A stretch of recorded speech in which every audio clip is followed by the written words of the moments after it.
Kita itu sedang masuk ke era baru, di mana semua itu berubah dengan sangat cepat. Perkembangan teknologi, baik artificial intelligence, metaverse, decentralized finance, semua itu berubah dengan sangat cepat. Dan gua rasa ini akan merubah cara kita hidup, cara kita bekerja, cara kita bertransaksi, dan bahkan cara kita menggunakan uang seperti yang kita tahu. Kita sedang masuk ke dalam dunia yang disebut dengan attention economy. Ini adalah dunia di mana Kylie Jenner itu bisa jadi bilioner dari jualan makeup lewat sosial media. Di mana Mr. Beast itu bisa bikin 100 juta dolar revenue dari jualan burger. Di mana Conor McGregor bisa bikin whisky senilai 600 million US dollar. Ini adalah era baru di mana attention itu adalah semuanya ya. Ini udah dibuktikan bahwa kita tahu banyak banget YouTuber bodoh yang dapat uang banyak karena dia bisa gain attention untuk dirinya. Ini adalah era di mana anak umur 20-an tahun ya, bahkan teman-teman gue ada yang gue tahu itu mempunyai income lebih besar dibanding banyak direktur-direktur dari perbankan yang ternama di Indonesia tanpa pengalaman kerja di korporat sekalipun. Kalian sekarang nonton ini di sini sekarang, kalian klik video ini itu karena kalian pengen belajar investasi. Jadi kalian dengerin apa yang bakal gue omongin secara detail karena gue akan ngajarin gimana caranya kalian manfaatin attention economy ini untuk dapetin uang yang nggak pernah kalian lihat sebelumnya. Di sini gue pengen transparan dan jujur sama kalian. Kalian bisa lihat gue seperti ini sekarang, bisa berhasil di bidang investasi. Itu bukan berarti kalian bisa tiru sama persis dan bisa dapat uang yang sama. Semua orang itu punya startnya yang beda-beda dan semua orang itu punya tujuannya yang berbeda-beda. Jadi kalian nonton video ini nggak menjamin kalian pasti bisa investasi. Karena seperti kalian tahu gue memang sengklek di kepala, gue udah mulai dari 15 tahun ya. Mungkin kalian masih main gundu, gue udah baca buku-buku tentang security analysisnya Benjamin Graham. Jadi gue udah belajar tuh cara valuasi perusahaan dari umur 15 tahun. Tapi gue jamin, kalau kalian nonton video ini secara detail dan kalian konsisten, walaupun mungkin nanti hasilnya nggak sesuai sama yang kalian mimpikan uangnya, tapi pasti ada hasil yang kalian bisa lihat di kemudian hari. Mungkin kalau kalian bandingin sama gue, kalian akan ngerasa oh terlalu jauh dan nggak bisa dicapai. Tapi di sini gue akan kasih contoh orang biasa, yaitu teman gue sendiri. Dia itu teman gue dari zaman dulu, makan warteg bareng segala macam. Dia mulai nyemplung di dunia kripto itu dari tahun 2020 ya. Jadi waktu itu dia kerja di salah satu perusahaan. Perusahaannya itu gajinya mungkin kurang dari 10 juta. Dia nggak tahu apa banyak, tapi dia mulai dengan 10 juta. Tapi dia konsisten dan disiplin ya. Jadi waktu itu gue pernah buka di HP-nya, screen time dia nggak buka salah satu exchange, itu 3 jam sehari. Dia benar-benar analisa, belajar ya. Gue sempat ajarin dia juga apa yang gue tahu ya. Sistem yang akan gue ajarin ke kalian tuh gue kasih tahu ke dia. Kalian tahu ini portfolio yang sekarang ya. Jadi portfolio dia berubah dari 10 juta sampai 1 miliar. Waktu itu dia mulai koleksi BNB itu dari harga 30-an dolar ya. Dan dia beli Solana pas masih murah banget. Jadi dia ubah 10 juta sampai 1 miliar. Kalian lihat di sini. Dan ini adalah orang biasa. Pinter-pinter banget juga enggak ya. Dan ini gajinya di bawah 10 juta. Jadi kalau dia bisa, gue yakin kalian juga bisa untuk mencapai 1 miliar pertama dengan strategi yang sama. Gue kasih ke dia, gue akan kasih ke kalian lewat step by step dari video ini. Jadi kalau kita belum kenalan, nama gue Timothy. Kalau kalian cari tentang investasi yang terbaik untuk pemula ya, yang nggak perlu bayar fee besar ke manajemen investasi, kalian nggak perlu mulai dengan modal besar dan cocok untuk pemula, ini adalah video untuk kalian. Di video kali ini, gue akan kasih kalian 3 sistem plug and play ya, yang gue yakin kalian akan ngalahin semua manajer investasi di Indonesia kalau kalian ikutin dengan detail. Jadi selama 20 menit ke depan ya, ambil buku, ambil kertas, kalian catat apa yang akan gue ajarin di sini. Karena kalau kalian bahkan nggak punya cuma waktu 20 menit untuk investasi waktu kalian untuk nonton video ini, ya gue rasa informasi yang gue taruh sini juga nggak akan ada gunanya. Buat kalian yang skeptis nonton video ini, gue kasih tahu bahwa ini adalah video yang gue bikin berdasarkan pengalaman gue sendiri. Gue udah mulai di dunia capital market atau jadi investor dari umur 15 tahun. Gue adalah founder dari Ternak Uang, salah satu edtech platform terbesar di Indonesia. Gue juga adalah co-owner dari klub basket IBL Bumi Borneo, dan gue adalah founder dari Akademi Kripto. Di sini gue akan tuangin semua isi otak gue yang gue tahu dari 7 tahun gue belajar di financial market dan di capital market dari pengalaman gue ya. Aset mana yang bagus, aset mana yang gue pernah cobain, kenapa aset ini lebih baik dibanding aset yang lain. Ini adalah informasi yang kalian gak akan dapetin di tempat lain karena ini semuanya ada dari otak gue. Jadi di sini gue akan sharing secara detail jenis investasi yang gue udah pernah cobain. Dan gue akan cari investasi yang terbaik untuk pemula. Nah di sini gue punya 3 alasan kenapa menurut gue aset ini merupakan justru aset investasi yang terbaik. Yang pertama, aset ini itu beginner friendly. 2, uang dan talent banyak yang masuk dan industrinya itu sedang meledak. 3, aset yang paling memanfaatkan attention economy yang gue bahas di awal. Jadi ini aset yang benar-benar paling memanfaatkan yang namanya attention economy. Apa sih yang dimaksud sebenarnya dengan aset yang beginner friendly? Maksud gue itu adalah bagaikan kalian main game nih. Misal kalian main game, tapi di mode difficulty yang gampang. Bukan kalian mulai dari yang paling susah. Nah ini justru adalah alasan kenapa orang banyak mulai ke investasi, akhirnya keluar, kapok dan justru takut. Karena mereka ini masih pemula sebenarnya, belum ngerti banyak tentang investasi, ngelihat sekali nih workshop tentang ini cara bikin kos-kosan. Lalu kalian bikin kos-kosan pakai hutang pula ya.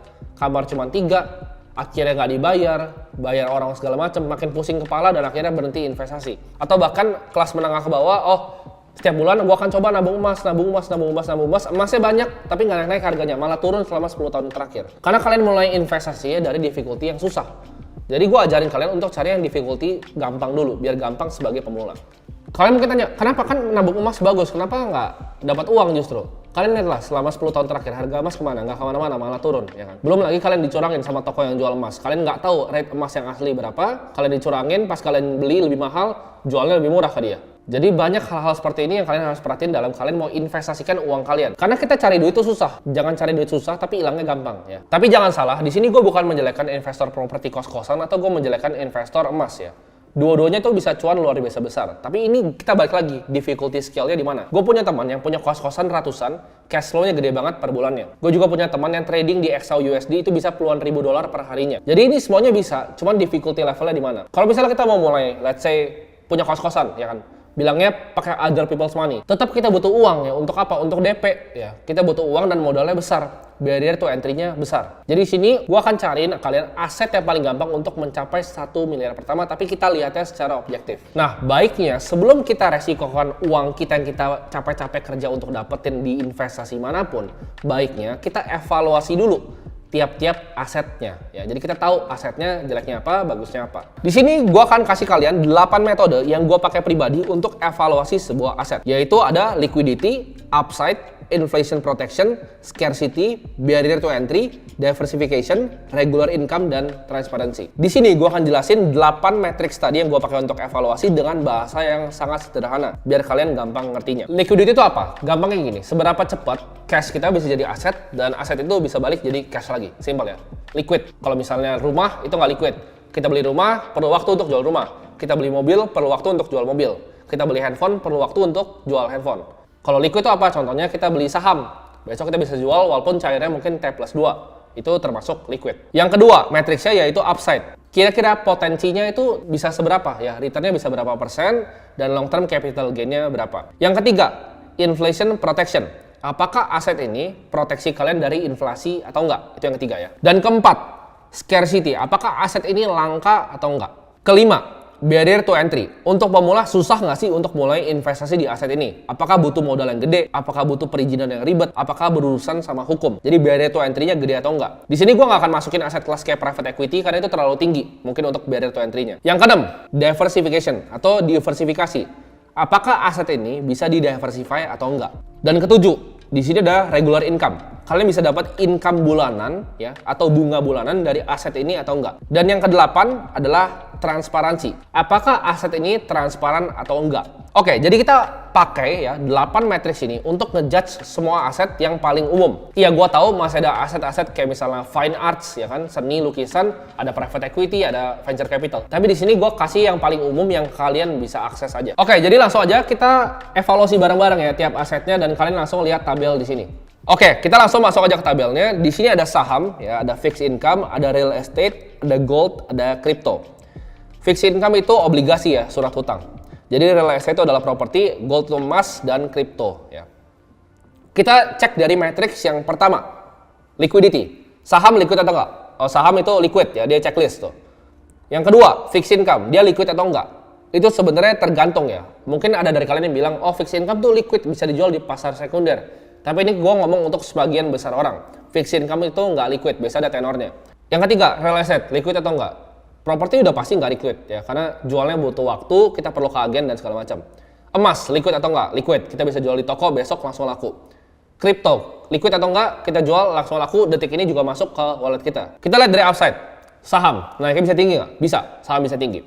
Fixed income, upside-nya bisa tinggi nggak? Enggak. Ya, moderate aja. Dia bahkan 7%, 8% tapi fix. Real estate, upside-nya tinggi atau enggak? Tergantung di mana. Gold, upside-nya tinggi atau enggak? Selama 10 tahun terakhir nggak kemana-mana, jadi nggak ada. Crypto, upside-nya tinggi atau enggak? Kita tahu ini adalah aset terbaik selama 1 dekade terakhir. Ya, aset pertama yang mencapai 1 triliun US dollar dari market value. Kita lihat matriks yang ketiga, ya, inflation protection. Apakah ini bisa memproteksi kalian dari inflasi atau enggak?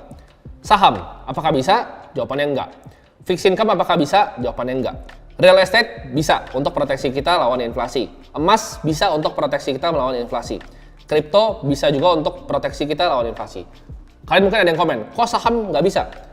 Kalian lihat lah, growth S&P 500 lawan M2 money supply ya. Basically itu sama growth-nya. Uang yang di print sama saham itu terbangnya sama. Jadi real cost of capital dari saham itu sama kayak uang yang di print.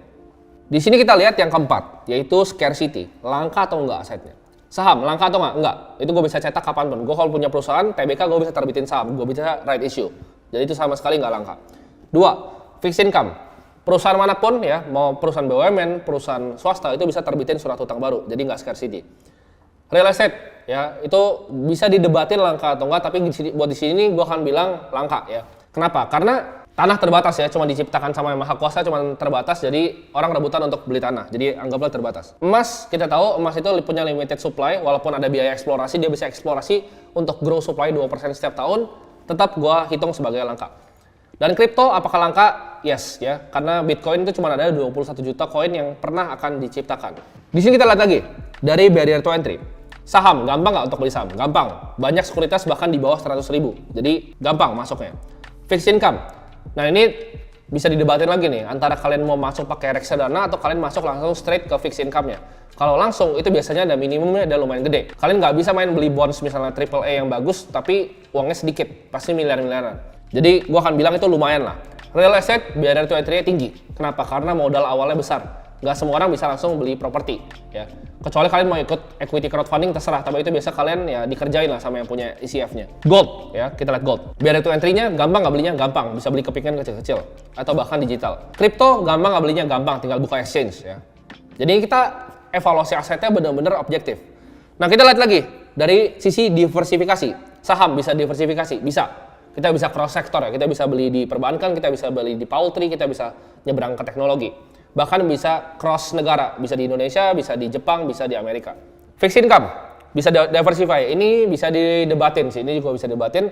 Kalau kita bilang diversify antara kelas obligasinya bisa mungkin ya, yang mungkin AAA sama kita cari yang grade B yang lebih rendah, tapi bunganya lebih tinggi, kita diversify antara bonds yang benar-benar bagus, government bonds sampai corporate bonds yang junk bonds itu bisa diversify, jadi bisa.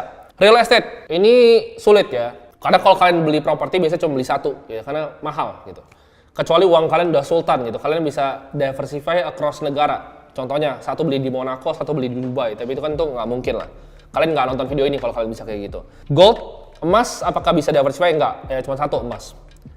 Kripto, bisa diversify? Bisa. Kita bisa mau yang metaverse, mau yang DeFi, mau yang store of value, mau yang macam-macam itu bisa di-diversify mirip dengan saham per sektornya. Nah, regular income, dapat uang bulanan nggak? Saham, bisa. Cari saham yang ada dividennya, kayak batu bara itu bisa dapat dividen. Fixed income, pasti dapat, karena ya itu tujuannya untuk dapat bunga. 3, real estate ya.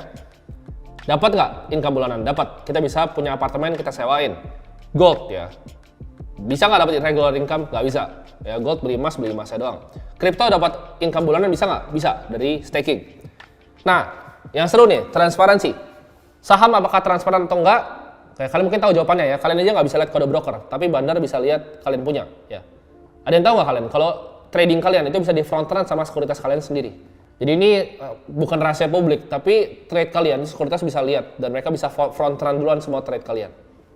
Jadi apakah transparan? Gue nggak yakin.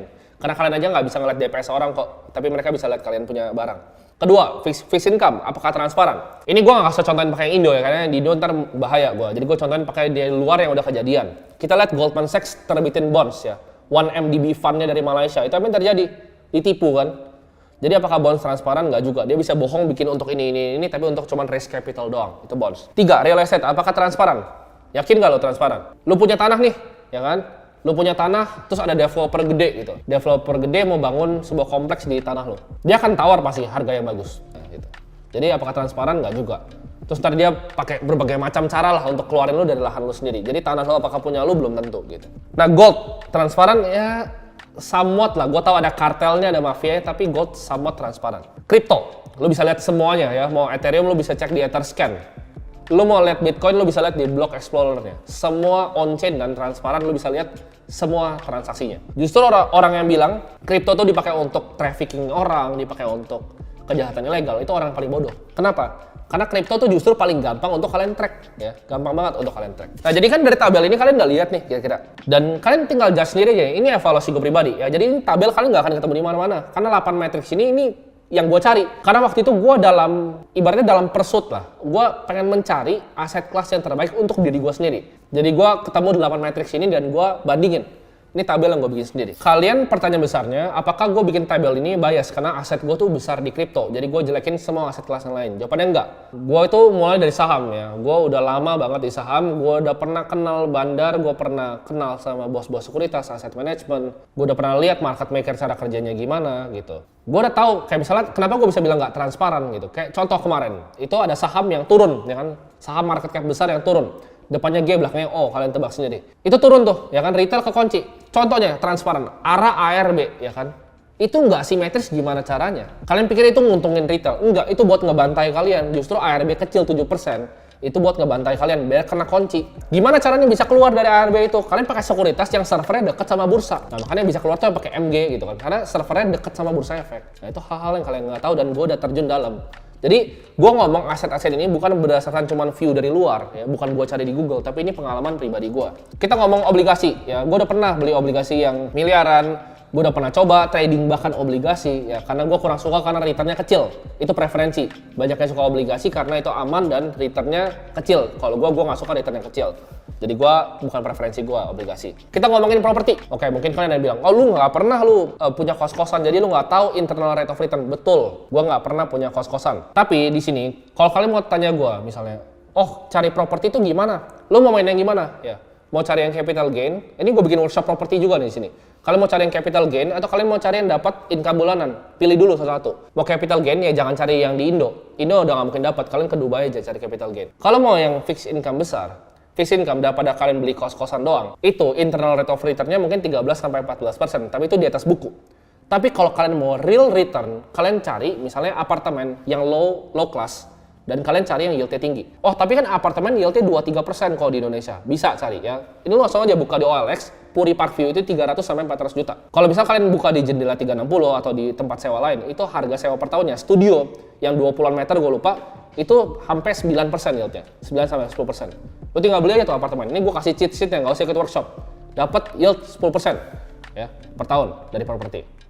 Kalau kalian mau 15, jangan main di yang hunian doang ya. Kalian bisa main di tempat, contohnya mau 15%, kalian bisa bikin office space ya kan, bikin tempat jadi bar atau jadi yang lain. Jadi propertinya dikembangin jadi F&B, jadi bar. Apakah gua ada investasi di properti? Ada, tapi gua nggak bisa disebut sini. Anggap aja itu investasinya properti plus lifestyle lah.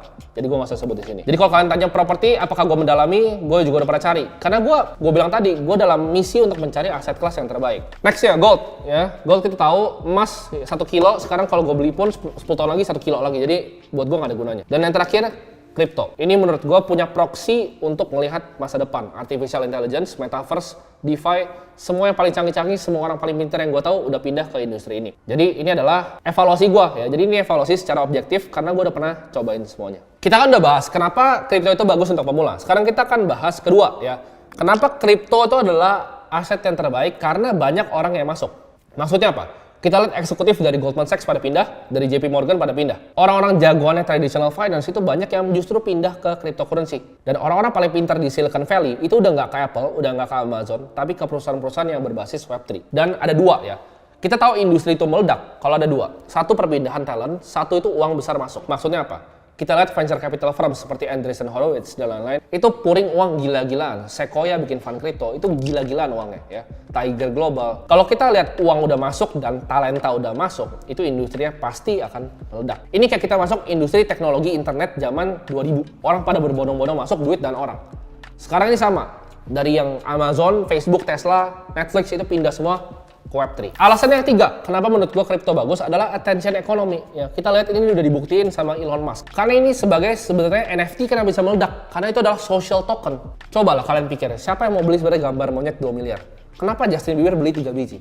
itu adalah social token. Karena zaman sekarang semua itu serba sosial media. Jadi kalau orang bilang use case NFT ini bla bla bla bla bullshit menurut gua. Use case itu cuma satu. Gambar monyet itu bukan buat investasi, bukan buat apa, tapi untuk pamer. Jadi kalau misalnya sekarang gua pakai Rolex atau gua pakai Patek gua gitu, orang tahu kalau ketemu oh dia punya jam 1 miliar gitu. Tapi kalau misalnya NFT, lu cuma lihat profile picture gua di Twitter, lu tahu oh ini orang gambar monyetnya dibeli 2 miliar buat gaya-gayaan. Jadi itu adalah definisi dari attention economy. Dan menurut gua crypto ini thrives on attention economy plus teknologi plus sistem moneter baru. Jadi ini merupakan investasi yang menurut gua, ya gua yakin pribadi karena gua bet juga banyak aset gua ke dalam investasi ini. Attention economy ini nih gua kasih tau kalian adalah gimana caranya perusahaan-perusahaan paling besar di dunia itu ngasilin uang. Siapa sih perusahaan-perusahaan paling besar? Ya kan, simple, Apple, Google, Meta, Instagram, Netflix. Mereka dapat duit dari mana? Attention kalian. Kalau kalian pakai produk kayak Instagram, kalian kira oh keren nih aplikasinya gratis, kalian tuh adalah produknya. Karena mereka jual advertising ke kalian. Revenue YouTube, kalian nonton YouTube sekarang, ada iklan nggak tadi skippable? Yang dapat uang paling banyak siapa? Apakah gua? Nggak, gua nggak dapat duit banyak dari AdSense. YouTube yang dapat duitnya. Nah, jadi dunia ini revolves around attention. Kita lihat Kylie Jenner, Conor McGregor, Mr. Beast. Ya, Mr. Beast menurut gua akan jadi billionaire paling muda di dunia. Kenapa? Karena attention yang dia punya. Bahkan kita lihat Andrew Tate, ya kan? Dia dapat duit dari mana? Attention. Semua ini bridge on attention economy, dan kenapa kita nggak cari aset yang attention economy paling bagus? Kalau gue beli saham di Indo, proxy-nya cuma Indo. Kalau gue beli kripto itu global. Kita lihat ya konglo-konglo di Indonesia mana yang nggak invest di cryptocurrency, ya. Sinarmas sudah punya Nanovest, ya kan. Jarum kemarin sama Binance mau bikin bina lokal. Jadi ini adalah game yang konglo bahkan udah masuk di Indonesia. Oke, kita udah tahu di sini bahwa kripto itu thrives on attention economy. Tapi gimana caranya? Jadi yang gue janjiin di awal, gue akan kasih step by stepnya nih ya. 3 step gimana caranya kita bisa investasi di kripto yang gue ajarin teman gue untuk dapat dari 10 juta sampai jadi 1 miliar kripto portofolionya. Kita akan mulai dari step yang pertama, yaitu punya uang untuk investasi. Gak punya uang, sini gue ajarin. Nah, buat kalian yang belum punya income, ya kalian terserah lah. Kalian mau jualan barang, kalian jualan service, tapi cari income dulu ya. Dan gue harap beberapa kalian udah punya income dan udah ada yang kerja. Gak punya duit, gue akan ajarin kenapa kalian gak punya duit. Di sini gue kasih contoh ya. Ini adalah uang ya, dan ini adalah waktu. Ini yang biasanya kalian lakuin nih. Ini yang biasa kalian lakuin. Ini kalian kan pertama grafik kalian kayak gini. Kalau kalian kerja sama orang nih, grafiknya kayak gini, ya kan, set naik gini. Dari intern ya kan, dari naik 3 juta, 8 juta, manager ya kan, VP, direksi. Tapi expense kalian ya, ini orang-orang nih suka kayak gini nih. Ikut naik ya kan, mobil dari Avanza, beli BMW X1 ya kan, Mercy C-Class. Apa yang terjadi? Nah, ini kebanyakan gaya. Ini kecil. Kenapa nggak punya uang buat investasi? Ini kecil, nggak ada. Nah, gimana caranya kalian bisa dapat duit lebih banyak? Caranya adalah gini. Gue kasih tau kalian ya, income gue pas gue SMA bikin agency itu 60 juta sebulan. Mungkin kalau pebisnis sedikit beda. Kalau pebisnis dia kan nggak lurus, dia agak begini. Income gue 60 juta sebulan, pengeluaran gue kecil banget. Set, ngikut, tapi dia begini, rata. Ini gue nih pas SMA. Apa yang terjadi? Di sini gue mungkin memang agak tipis, karena awal pasti ya tipis. Lu dapat uang 3 juta tipis. Nah, tapi begitu gue udah 60 juta sini, ini pengeluaran gue itu stay 10 juta per bulan. Pas gue kuliah tuh, udah 60 juta, ini stay 10 juta. Nah, ini apa nih? Nah, ini adalah tempat kita investasi. Ini kebebasan, freedom. Ya, freedom. Ini kebebasan. Makin besar gap ini, makin aman kita. Nah, apa yang terjadi sama orang banyak? Ini gue kasih tau nih, yang terjadi sama kalian nih. Kalau kalian nonton video ini ngerasa, oh gue nggak ada uang buat investasi. Satu, lu nggak tahu cara bikin income-nya. Itu lu urusan nanti lah, itu gampang. Cara income lu jualan service gampang. Lu income-nya begini nih masih nggak jelas, ya kan? Nah, lifestyle lu lebih nggak jelas lagi. Nah, ini lifestyle lu begini nih. Maksudnya apa? Oh, ada acara ulang tahun, ya kan? Oh, ada lahiran teman, ada apa? Keluar uang kayak gini. Padahal income kalian di sini. Lifestyle begini tapi udah cicil motor kan, beli motor gede segala macam. Oh, mau beli rumah nih, padahal belum mampu beli rumah. Nah, ini apa nih namanya nih? Kalau tadi kan gue bilang tadi freedom nih. Kalau yang ke bawah tuh freedom. Tahu ini apa? Ada yang tahu? Ini perbudakan namanya. Gue tulisinnya perbudakan. Kalian mau jadi budak dari sistem keuangan, ini kalian jadi budak sini. Kalian akan kerja sampai mampus untuk nutup pengeluaran kalian. Jadi, paling bagus itu gimana? Paling bagus adalah kalian cari pekerjaan yang mungkin bisa begini, eksponensial, tapi kalian bikin datar. Tapi ini susah, bos. Percaya gue, ini susah banget. Kan yang gue pelajarin, kenapa gue bikinnya gini? Kenapa ini gue bikin turun? Lihat kan? Selalu bisa gue bikin begini, atau bahkan beginilah. Ini tahu susah, begini ikut naik gini lah. Ya. Kenapa nggak pernah bisa turun, tapi income turun? Kita sebagai manusia, income tuh bisa fluktuatif.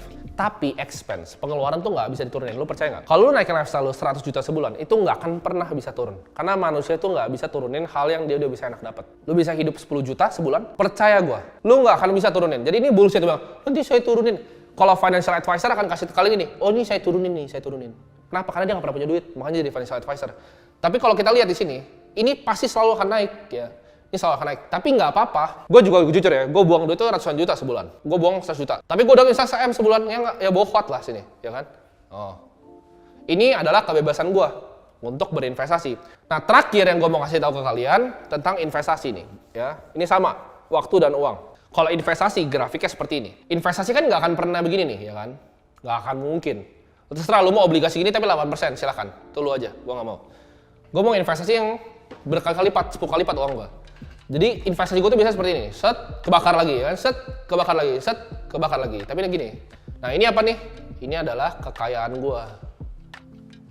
Ini adalah aset atau net worth. Gitu. Jadi nggak punya duit buat investasi, ikutin ini. Ya. Kalau masih nggak punya duit juga habis nonton ini udah mampus lah. Step 1 kan gimana caranya punya uang untuk investasi. Itu gue harap udah beres ya. Step 2 ya belajar cara analisa kripto. Nah gimana caranya kita bisa analisa sebuah cryptocurrency? Yang pertama kita lihat dulu dari market cap-nya. Itu market cap cari di mana? Dari coin market cap. Jadi market cap itu buat apa? Buat kita lihat size dan liquidity-nya. Lalu kita lihat juga trading volume-nya. Nah trading volume ini indikasiin apa? Yaitu demand dan liquidity dari tokennya. Di sini kita bagi kripto jadi 3 kategori. Big caps itu di atas $1 billion. Medium cap itu 250 sampai 1 billion US dollar dan small cap itu under 200 million US dollar. Next, kita lihat tuh trading volume 24 jamnya itu volumenya gede atau enggak. Kalau udah, kita cek teknologi dan developmentnya. Kita lihat white papernya atau dokumentasi teknikal untuk cryptocurrency-nya untuk ngerti teknologinya. Abis itu, kita lihat adopsi dan juga use case-nya. Cari, ada utilitas nggak di dunia nyata dan demand-nya ada atau enggak. Lu bisa cari jumlah transaksi di blockchain-nya dan jumlah developernya berapa. Lalu kita lihat komunitas dan media coverage-nya. Online forums kita browsing semua. Kayak Reddit-nya Air Cryptocurrency, social media, crypto Twitter, itu bukain semua. Follow orang-orang yang penting, kita cari informasi tentang kriptonya. Ini gue kasih contoh ya. Research yang sederhana. Ini gue bikin research tentang Polygon tapi sederhana biar kalian bisa ngerti. Kalian tiap kali mau invest di sesuatu, kalian harus tahu apa yang kalian beli. Jadi kalian bikin tesisnya, bikin researchnya.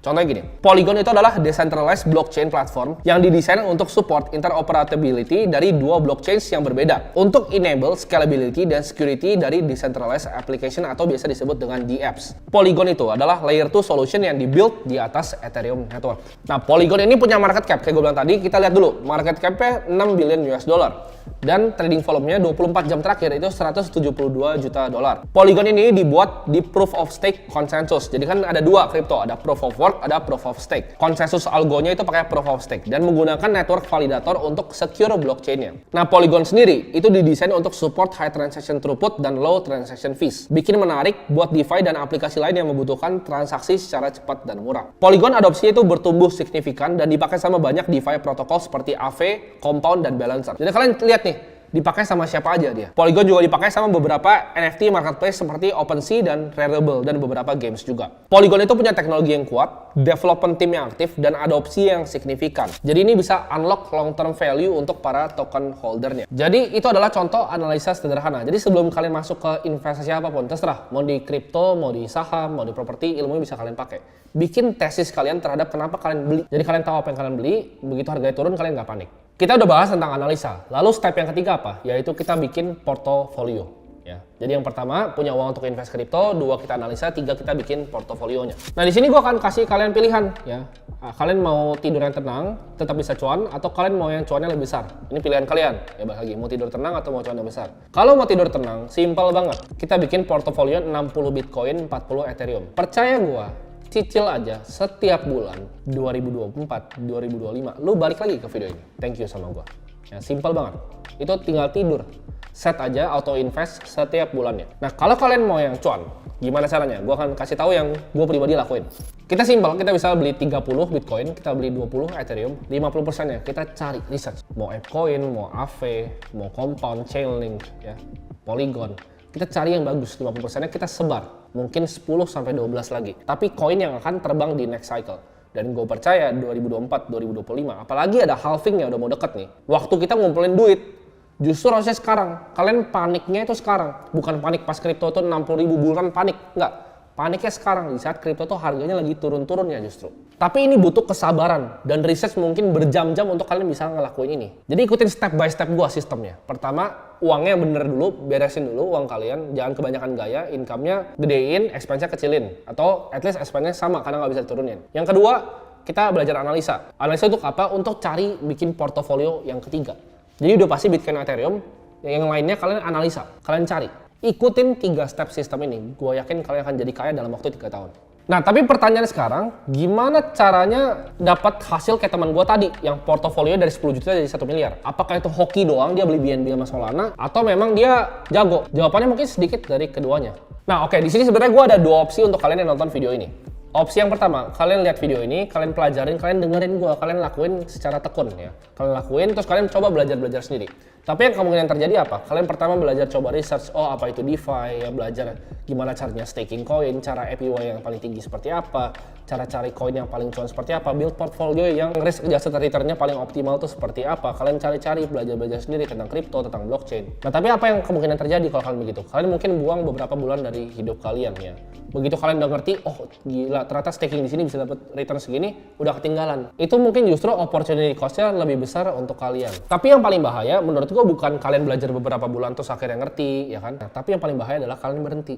Jadi kalian nonton video ini, kalian tekunin, kalian coba, kalian belajar sendiri, nggak cuan-cuan gitu. Kalian nggak ketemu kayaknya yang bener di mana, lalu kalian nyerah. Karena banyak orang kayak gitu, coba sebulan, 2 bulan, 3 bulan, di kripto nggak berhasil, nyerah. Nah itu yang gue nggak mau sebenarnya kalian lakuin. Itu adalah kenapa makanya gue kasih kalian opsi yang kedua, yaitu gue bikin platform belajar namanya Akademi Kripto. Di sini gue akan ajarin semuanya ya, dari tesis awal kripto, cara manfaatin intention ekonomi. Gue bakal kasih tahu kalian caranya kalian ngeliat project itu bisa berubah dari niche market ke yang populer, gimana caranya manfaatin kuadran dari attention ekonomi itu, ngeliat cycle kripto. Kalian nggak usah ngeliat sendiri cycle-nya, gue yang liatin cycle untuk kalian. Kita lihat nih gimana caranya kita manfaatin Goldilocks dan juga reflation untuk nanti cuan di tahun 2024. Kapan sih halving dan gimana caranya kita manfaatinnya?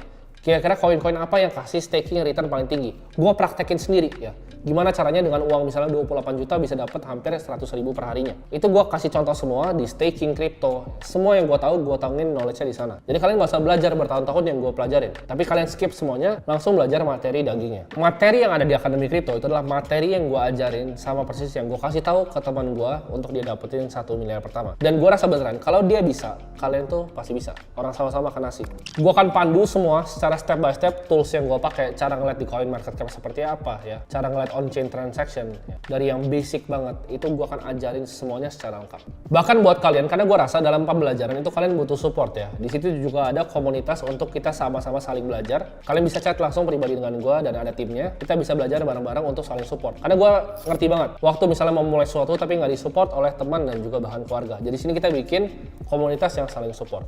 Buat kalian di Akademi Kripto yang udah join, nonton modulnya, tapi ngerasa, oh kok kayaknya masih nggak ngerti, masih kurang ngerti. Tenang, di komunitas kita itu nggak cuman kalian aja yang ada di sana, tapi bakal ada profesor-profesor yang gua handpick pribadi. Ya, jadi profesor-profesor ini gue yang pilih pribadi untuk bantu pertanyaan-pertanyaan kalian dan bantu gue bikin modul. Di sini sekarang masih ada 3 ya, tapi nanti kedepannya gue akan tambah profesornya. Di sini yang pertama ada Profesor R. Dia 8 tahun di crypto trading dari tahun 2015. Dia ahli di technical dan juga fundamental analysis crypto, risk management dan portfolio construction. Profesor ini juga berkontribusi ke beberapa trading strategi di crypto market. Education beliau adalah MBA di bisnis. Selanjutnya ada Profesor E.